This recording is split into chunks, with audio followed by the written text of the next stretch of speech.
Hello, আসসালামু আলাইকুম। যে যেখান থেকে দেখছেন সবাইকে শুভেচ্ছা।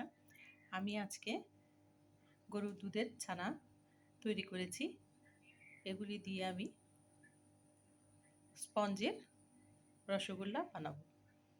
এর জন্য আমি শুধু এখানে ছানাই নিয়েছি। ১ কেজির মতো দুধ আমি ছানা কাটিয়ে মথে নিয়েছি। সাথে অন্য কোনো কিছু দেইনি। আর এটার কালারটা করার জন্য আমি একটু সবুজ কালার ব্যবহার করব। ফুড কালার যেটা, সেটা সবুজ কালার একটু সামান্য পরিমাণে ব্যবহার করব। তাহলে সবুজ কালারটি আমি মিশিয়ে নিচ্ছি। ছানার মধ্যে ফুড কালার মেশানো হয়ে গেছে। এখন আমি রসগোল্লাগুলো বানিয়ে নিব।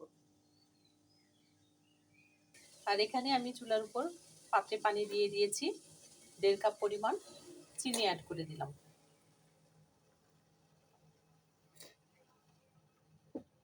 দিব সামান্য একটু ঘি।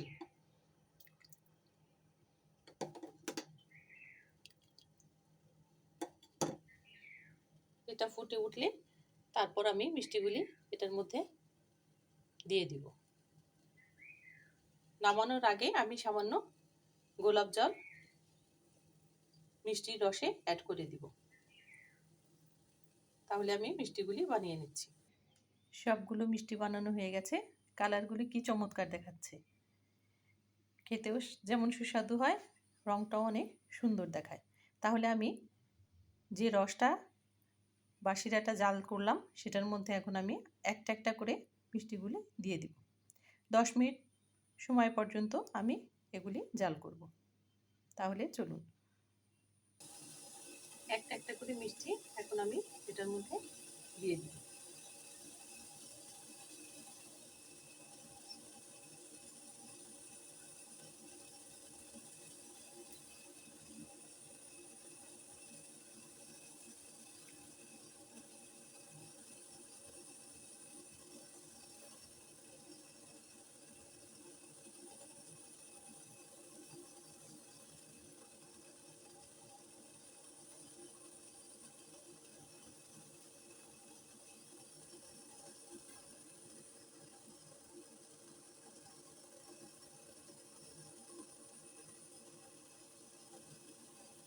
মিষ্টিগুলি দেওয়া শেষ হয়ে গেলে আমি ১০ মিনিট পর্যন্ত রসে জাল করে দিই।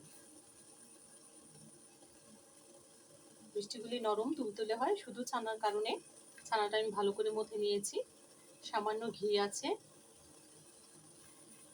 এর জন্য বেশ নরম হয়। এভাবে মিষ্টির রসে আমি সবগুলি মিষ্টি দিয়ে দিয়েছি। ১০ মিনিট পর্যন্ত আমি জাল করে নেব। তারপর নামিয়ে নেব ঠান্ডা হওয়ার জন্য। মিষ্টিগুলো খুব সুন্দর ভেসে উঠেছে, ফুলে উঠেছে। ১০ মিনিট পর্যন্ত আমি জাল করে নিব। নামানোর আগে আমি সামান্য গোলাপ পানি বা গোলাপ জল এটার মধ্যে দিয়ে দিব। ১০ মিনিট প্রায় হয়ে গেছে। এখন আমি গোলাপ পানিটা এর মধ্যে দিয়ে দিচ্ছি। দিয়ে আমি ১০ মিনিট পর্যন্ত রসে মিষ্টিগুলি জাল করব। আমি মিষ্টিগুলি একটু ঘুরিয়ে দিয়েছি।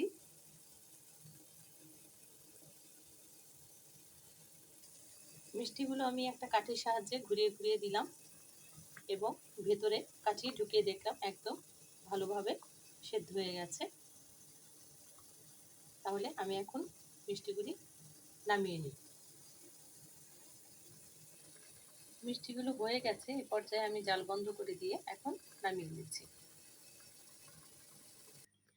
মিষ্টিগুলো এত সুন্দর নরম তুলতুলে হয়েছে এবং রংটাও এত সুন্দর হয়েছে, দেখলেই খেতে ইচ্ছে করে। এই পর্যায়ে আমি সামান্য বাদামের গুঁড়ো, পেস্তা বাদামের গুঁড়ো এখানে দিয়ে দিচ্ছি।